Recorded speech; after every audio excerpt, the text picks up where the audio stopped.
Welcome back! My name is Baller Scuba. This is Video Games Over Time. We are still in 1984. Today, we're going to talk about some more honorable mentions of 1984. Throughout 1984, the Commodore 64 became the best-selling computer in the American home computer market, having roughly 30 to 40% of the market and selling around 2.6 million units that year.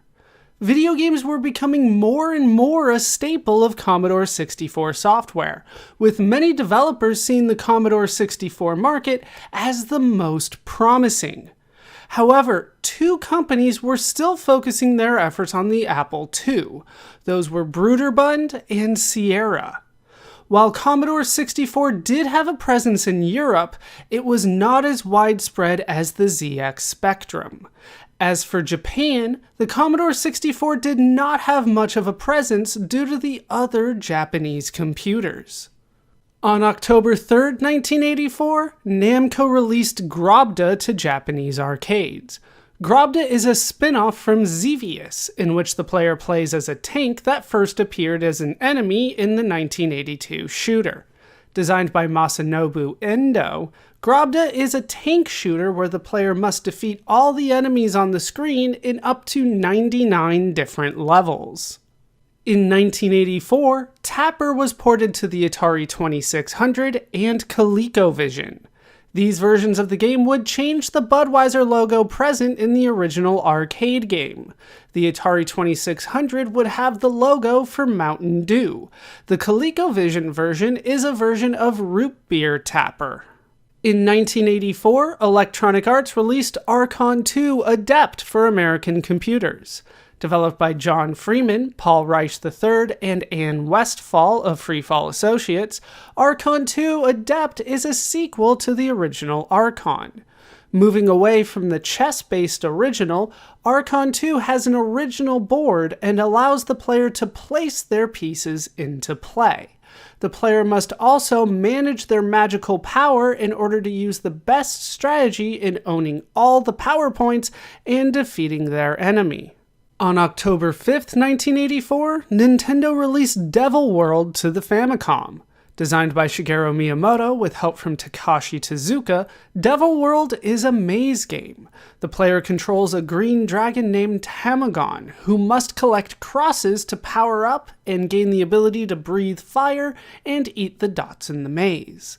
After the maze is cleared, the player must then collect 4 Bibles and put them in a seal.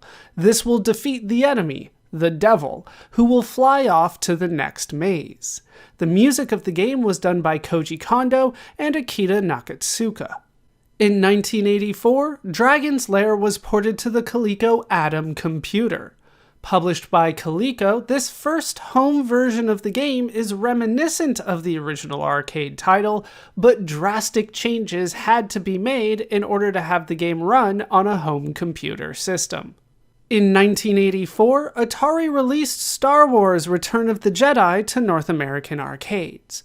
Designed and programmed by Dennis Harper, with art from Susan McBride and music from Cynthia Petroka, Return of the Jedi is a shooting game with 3 stages.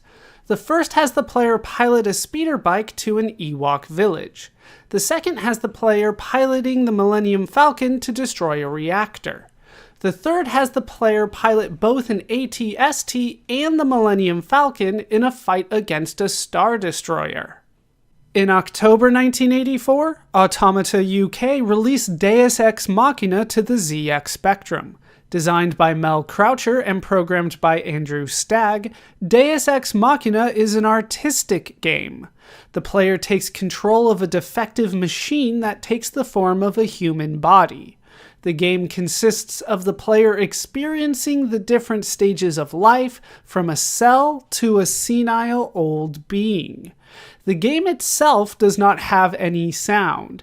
Instead, the game would come with an audio cassette meant to be played alongside the game.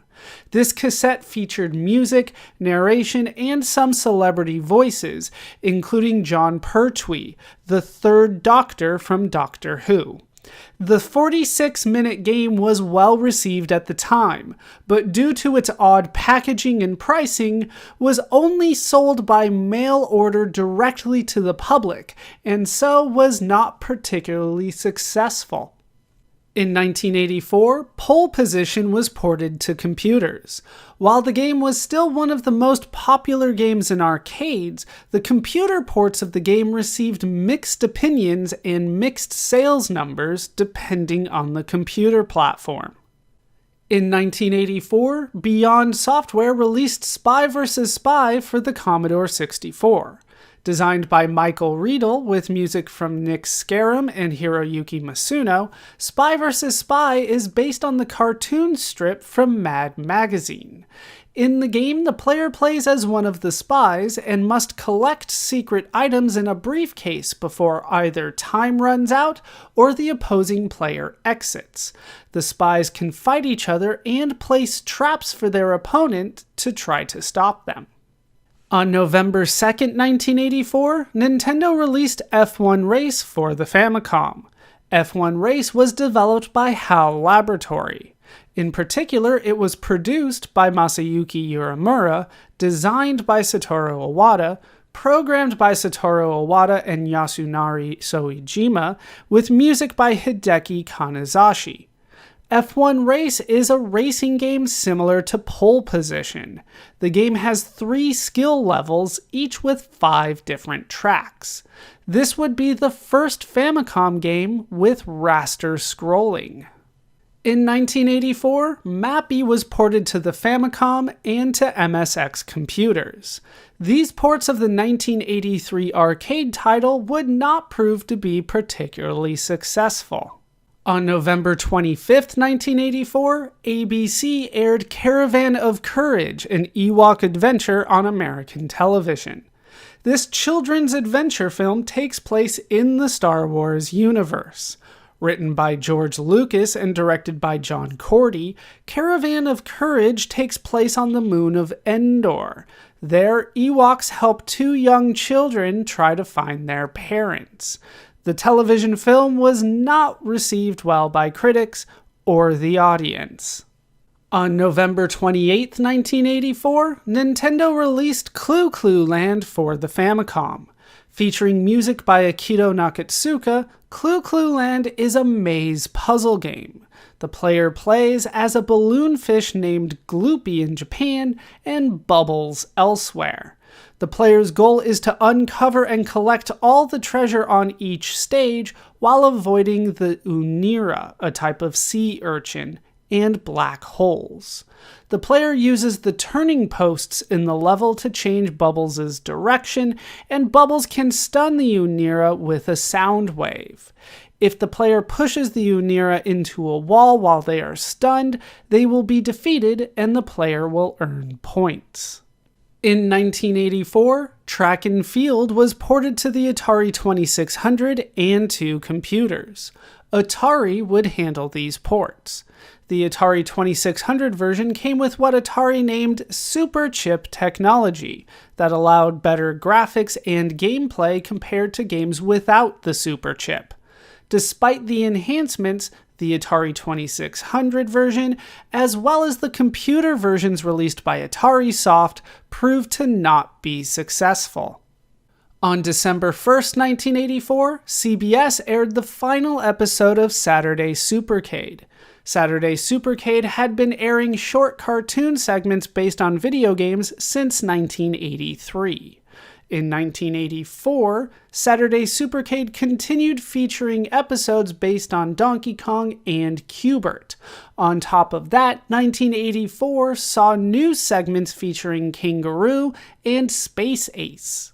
In Kangaroo, which is loosely based on the 1982 arcade platform game, Joey Kangaroo, as well as his mother, K.O. Katie Kangaroo, and Sydney Squirrel, have to stop the Monkey Biz Gang, a group of 4 monkeys who make trouble at the local zoo, which is run by Mr. Friendly. In Space Ace, which is based on the 1983 arcade Laserdisc game, Space Ace and his alter ego Dexter try to keep peace in the universe along with Officer Kimberly and Space Marshal Vaughn. They try to stop the evil alien commander Borf from invading Earth while trying to keep Space Ace's alter ego as Dexter a secret. In 1984, Emerson Radio discontinued the Arcadia 2001 console. Although the console would see several clones, the Arcadia 2001 was never truly successful. Since its initial release in May 1982, the console, as well as its clones, would only see 47 games released for it. Perhaps the most famous of these would be Crazy Climber and Galaxian. In December 1984, Namco released Super Xevious to arcades. Designed as an updated version of Xevious, Super Xevious is very similar to the original. However, the game is harder because the enemies are more aggressive and their projectiles move more quickly. There are also new enemies, including jets, tanks, helicopters, and Galaxian-style ships. In December 1984, Broderbund released Raid on Bungling Bay for the Commodore 64. Designed by Will Wright, Raid on Bungling Bay is a shooter. The player controls a helicopter and must bomb 6 factories scattered across islands in the Bungling Empire while defending the aircraft carrier that is the player's home base. If the player is not quick enough, the factories will advance their technology and develop new weapons that will overwhelm the player. The game sold between 20,000 and 30,000 units in America. In December 1984, Nintendo ported Excitebike to Japanese arcades. This version of the game, known as Versus Excitebike, had a few changes, including no longer having the design option and having 3 difficulty settings. This version of the game would be released in North America in March 1985. On December 20th, 1984, Namco released Dragon Buster to Japanese arcades. Featuring music from Yuriko Kaino, Dragon Buster is an action role-playing game. The player plays as young Prince Clovis. Clovis must be guided through several different levels and castles to rescue several fake Princess Celias before reaching the true Princess Celia at the end of the final castle. The game features several platform elements, including what is believed to be the first double jump in video games, as well as a health bar and several bosses. Let's look at the industry as a whole.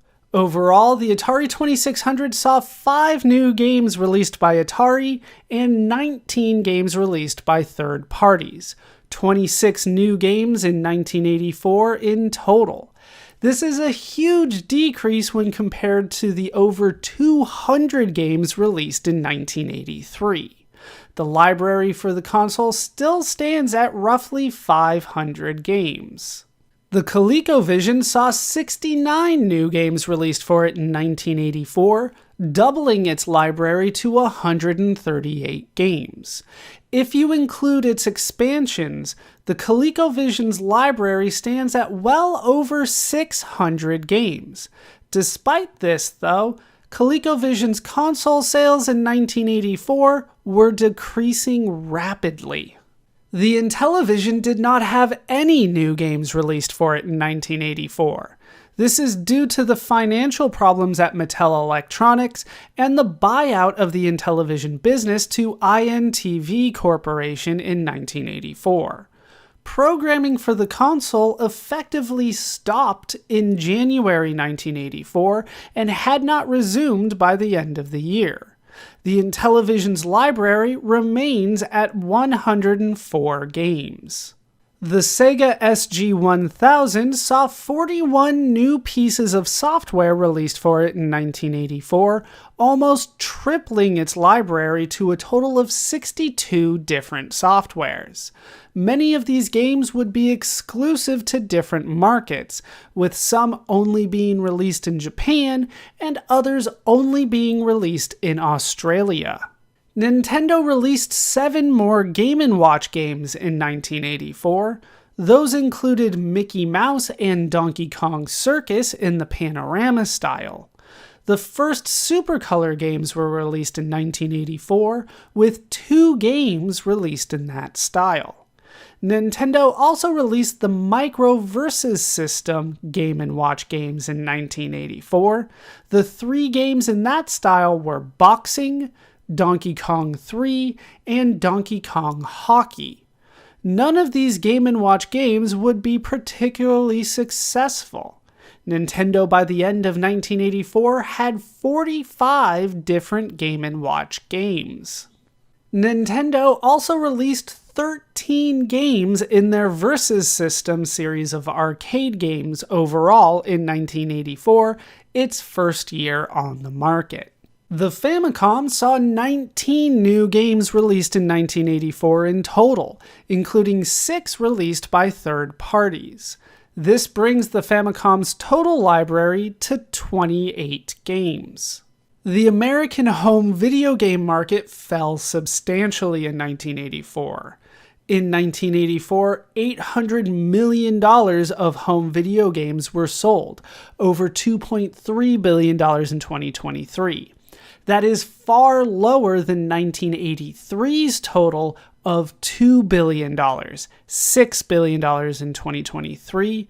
This is a decrease of 60%. That will do it for the story of 1984 for now. My name is Baller Scuba. This has been Video Games Over Time. Thank you so much for watching, and I hope to see you in our next video when we wrap up the year that was 1984.